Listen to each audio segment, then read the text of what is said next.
How hard is it for Conor McGregor to beat Max Holloway? We're talking nightmare difficulty.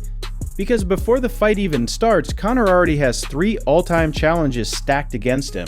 First, he hasn't had a real fight in 5 years. Second, this would be his first fight back after that devastating leg break. And third, he comes straight back into a 5-round main event. Any one of those would be a brutal test for an elite fighter. Conor has to deal with all 3 at once. The first problem? 5 years without a fight. The scariest part isn't losing power, it isn't getting slower either, it's losing your feel for fighting.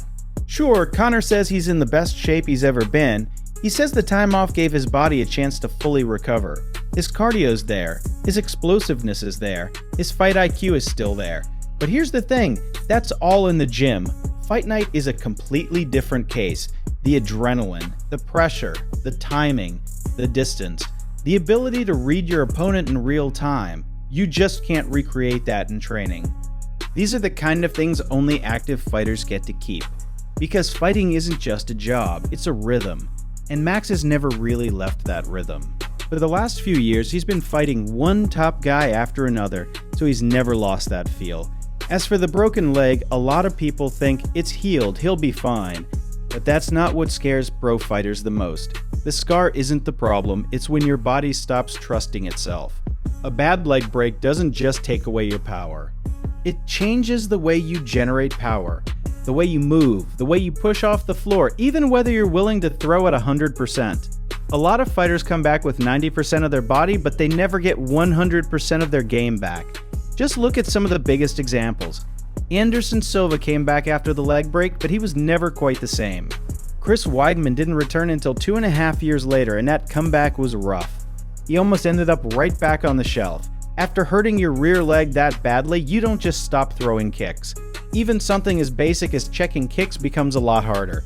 And once your rear leg is compromised, your lead leg becomes an easy target. That's why everyone always says, go after the bad leg. It's not just a joke. It's a real strategy. Will Max spend the whole fight attacking Conor's leg? Nobody knows. But there are a few questions that matter. Is Conor willing to throw kicks? Can he still move the way he used to? And mentally, how much does he trust that leg? Those could end up deciding the fight. And then there's the last problem, 5 rounds. If this were only 3 rounds, Conor would definitely have a shot. But it's not. It's 5.